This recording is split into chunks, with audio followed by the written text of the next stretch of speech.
So ladies and gentlemen, I'm here with gorgeous George Garcia, now double champ for CXF, my man. Yes. What is this, 8 wins now? 8 wins, yeah, 8 wins, 7 finishes. Ooh. No, I'm sorry. Yeah, 4 wins in the first round, 3 in the second round. Wow, so I've only had 1 fight to go the distance all 3 rounds. That was a great performance. You got the submission. Yeah. He didn't tap. He fell asleep. What happened? Yeah, that was a little weird. I didn't see it happen. I saw his hand, so I was just kind of like squeezing, looking at his hand to see if he was going to tap. And the ref stepped in, so I just kind of automatically thought like he went to sleep, you know. So. And you know, obviously, Whoopass Willie Gates, former UFC veteran. Yes. You beat him. Yes. This is your second title yes. in a second division, so you're a double champ now. Second title in the second division. This is my first title defense at 135. Wow. Yeah. Wow. So it's pretty exciting. You know, I can. You know, I'm not at the top of the world. I can't take it in like that, but at the same time, I get to enjoy it. But I have to understand, you know, there's always that next level. So I like to keep a level-headed mind, and you know, like, you know, there's bigger plans after this. So I can't get too wrapped up in being the double champ for the CXF. You know, but I am enjoying it. It feels great. You know, it's been a long journey back. I broke my hand in April against another UFC vet, Chris Beal. Had surgery, you know, 3-month layoff, and then 2 months kind of getting back into training. And you won that fight I won as that well. Fight. That was my decision fight. That was a war. He's a tough fighter, credit to him. And yeah, so this was like kind of 5 months in the making. Like just 2 days after surgery, I was back in the gym just training, and it just all led up to tonight. 2 UFC vets in a row. Yes. 2 championship belts. Yes. You got to be feeling great, man. Yeah, you I feel great. Obviously, the confidence rises as you get the wins and as you know, progress, and yeah, it feels good just knowing that I'm coming back and I'm not just someone who's holding on to the belt and then ends up losing it. You know, I'm able to keep defending it and you know, stay in that crown or stay in that the king's chair, if you will. For sure. Hey, it's your throne. You own exactly. it. There you go. That's the word, the throne. Georgie, speaking of UFC veterans, you were in there basically shouting out Dana White, telling them it's your time. Yeah, Tell me a little bit about that. I think it is. I think it is. You know, UFC always looks for exciting fights. You know, I'm an exciting fighter. You know, again, I go back to my record. I'm 8-3, 7 finishes. You know, there's no reason why I shouldn't get a call. You know, if you want to see an exciting fight, you want someone who kind of leaves it all out there in the cage. You know, you found him. I'm here, and I'm only getting better. Obviously, I'm a workhorse. You know, I'm not gonna, you know, take a week off and enjoy it. You know, I enjoy tomorrow with my fiance, have some dinner, have a couple of drinks, and Monday I'm right back into the gym just trying to improve. So. I mean, is that the case? Because before your coach left, he was just trying to get you to do sprints tomorrow. Yeah, absolutely. We're workhorses, man. We're workhorses in the gym, and you know, I'll probably end up being up early in the morning running. You know, just trying to get that sweat and kind of keep that wind up. I try not to let myself go and you know, almost feel like I'm just training all over again, starting all over again from square one. I try to build on top of it. You know, I look at my training camps as like building blocks. You know, as opposed to injury-free. You know, I got out of this injury-free. You know, I'm not really too banged up. I take a day off, but man, I just want to build that, you know, snowball effect, keep that momentum going. So. And how's the hand feeling after this fight? The hand feels great. I was a little hesitant at first when I got surgery. I'm like, man, I don't know if I'll ever be able to punch again. But you know, you always have those little thoughts in your head as you're healing. But soon, man, I healed like 2.5 months, 3 months, and I was back to punching, and it felt great. No issues, no problems, and I just couldn't wait to get back in. Healing up quick like the Wolverine, but with a better mustache. Absolutely.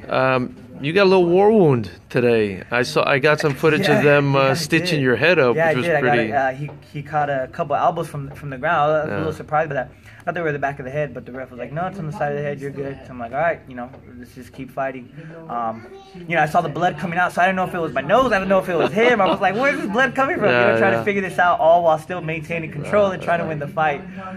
You know, they told me I had a, you know, little gash in the back, so I think like 2-3 stitches, so it's no big deal. You know. That's no big deal. Dude, that needle's only like 6 inches long. You had to take it one at the start. Dang.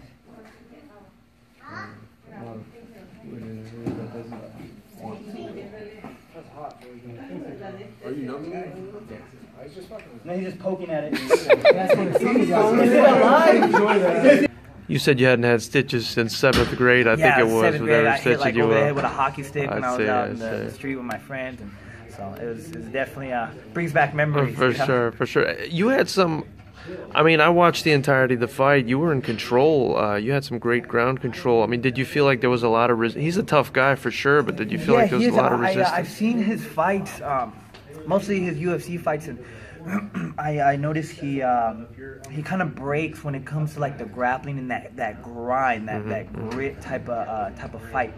You know, he's a rangy guy. Obviously, you know, he was able to throw a lot of push kicks and kind of keep me at distance, which kind of threw me off a little bit. But man, I knew as soon as I get to the ground, like I'd be able to control it. You know, all my finishes are by submissions. Yeah. You know, so I already have that upper hand, and I've been really working on my ground game a little bit more for the last like year or two.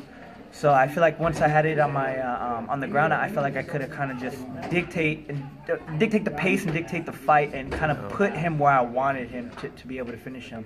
You know, I come from a wrestling background, so that's obviously my cup of tea right there.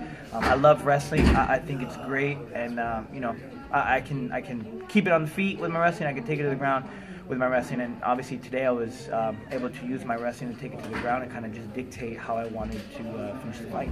It's sort of a perfect storm, seemingly, when you got a guy of a wrestling background joining Sykes on gym, getting that striking in there too. Absolutely. Man, I love striking. I love Muay Thai. Unfortunately, I wasn't able to showcase all of it today. You know, I was just kind of my game was a little thrown off today, but you know, that's what champions do. We all adapt to what we need to do. But yeah, having to, you know, or not having to, but just being able to transition from the wrestling, you know, and implementing that with my striking, I feel like, you know, so agile and so you know, so loose and comfortable, you know, because now I have the striking. So if I want, I can use my wrestling to keep it on the feet. If I want, and take it to the ground, and I have everything. You know, I feel like little by little, camp by camp. This is what I was talking about, keeping that momentum going. I can, you know, start to piece my game obviously tighter, better, you know, more efficient, and use a lot more tools, you know, in my game. And I think that comes from wrestling. Yeah. Did anything surprise you in there tonight? Yeah, he came out southpaw. You know, and I think came out southpaw. And I think that, I don't want to say it threw me off, but I kind of wasn't expecting it a little bit. And even my coach said, he's like, hey, be careful, he might come out southpaw. So I'm like, oh, okay. Mental note, boom, he came out southpaw. You know, trying to see what he's going to do, if he's going to switch, is he going to stay? Okay, then I can kind of set into my stance a little bit more. So. That was Coach Julio that pointed that out. Yeah, absolutely. That's my striking coach. Man, that's like, you know, he's like my mentor. You know, I've been with him for 8 years since I started, you know, MMA, and we kind of just carried on this journey, and you know, just keep the pages turning in this book. Yeah, he's the one that pointed out that guy's like a, you know, he's a genius when it comes to the fight game, and you know, he looks at a lot of details that people don't pick up. And yeah, as soon as he said that, boom, I was already trying to pay attention to it and see what he was going to do with it. So you know, we just clicked like that. So you got the wrestling base down, you got the striking base down, and you have the majority of your finishes by submission. Yeah. You know, you're confusing me here, Georgie. Yeah. What should we expect in your development in your next fight? Just a sharper me. I don't, you know, look. For every camp that I do, I don't look, okay, I'm just going to strike. Okay, I'm going to show my wrestling more. Okay, I'm going to show my jiu-jitsu more. I always say, like, when people ask me, what's the game plan? It's an MMA fight. Like, I'm just ready for anything. Well, what are you going to do? I'm going to do everything. Some people don't want to fight MMA. Some people just want to strike. You know, we see a lot of the fights where they don't like to go to the ground. Or we see a lot of fights where they don't like to strike. You know, and that's what takes people out of the comfort zone. And that's how you're able to take people out of the element and beat them in your game and take them out of their game. You know, so if I feel like a lot of people don't want to do MMA, they just want to strike, maybe grapple a little bit. You know, they don't want to strike, they don't want to clinch, they don't want to wrestle up against the cage, they don't want to wrestle on the ground, they don't want to do jiu-jitsu. If you don't want to do all that, I'm going to make you do all that. And that's how I feel like I should fight. You know, kind of like a Frankie Edgar. He'll make you strike, he'll make you wrestle, and he'll make you grapple. He takes it everywhere. And if you're not ready, if you're only ready for one element, if you're not ready for those two other elements, it might be a long night or it might be an early night. You know? You're only, what, 28 years old now? No, I'm 28. 28? Yeah, still young, but still 28, man. yeah, You're still young. You haven't even hit your prime yet. Not yet. So I'm definitely, you know, like I said, I'm definitely always looking to improve. Yeah. I just love training. You know, I broke my hand and I got surgery. 2 days after surgery, I'm in the gym and I'm moving around. I'm shadow boxing. I'm punching the bag with my left hand. You know, I'm a workhorse, and I love doing that. You know, so I take advantage of it. Yeah. You know, we only have so many years that we can handle fighting. I take advantage of it. I don't want to take any breaks. You know, I don't want to do vacation. If this is what I love, then why do I need a vacation away from it? You know what I mean? You know, it sounds like the mentality that you need to, you know, get to where you want to go. I appreciate that very much, Georgie. Tremendous performance, man. It was a pleasure to watch. Is there anyone you want to shout out? Anyone you want to say hi to? Yeah, just a few people. Obviously, all of Saxon Muay Thai. You guys are awesome. The Team Trana family. My striking coach, who is the head honcho. You know, as I like to say, Julio Trana Jr. Man, he's a shot caller for everything. Whatever he says, I trust in him, and he trusts me, and that's, you know, how we have this relationship.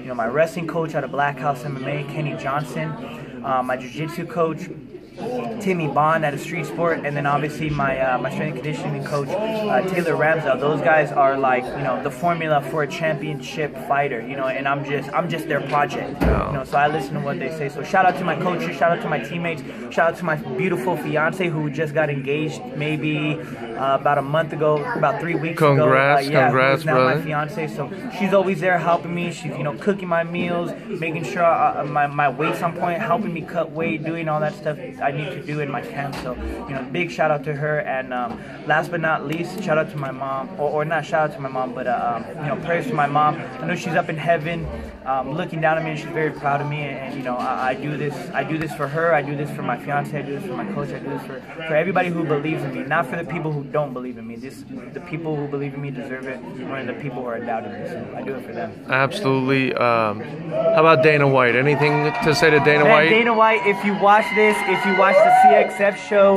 if, you know, somehow you stumble on any of my fights, please give me a shot. You will not be disappointed. I promise you. You will not be disappointed. I will put on a show, and I'll even get some finishes, maybe even some performance bonuses. So I can vouch for him, Uncle Dana. Georgie, thank you so much, champ. I appreciate your time, man. Thank you. Great job. Thank you. Please be sure to click that like button, and don't forget to click the subscribe button if you want to continue to support Fighters Rep. Thank you very much.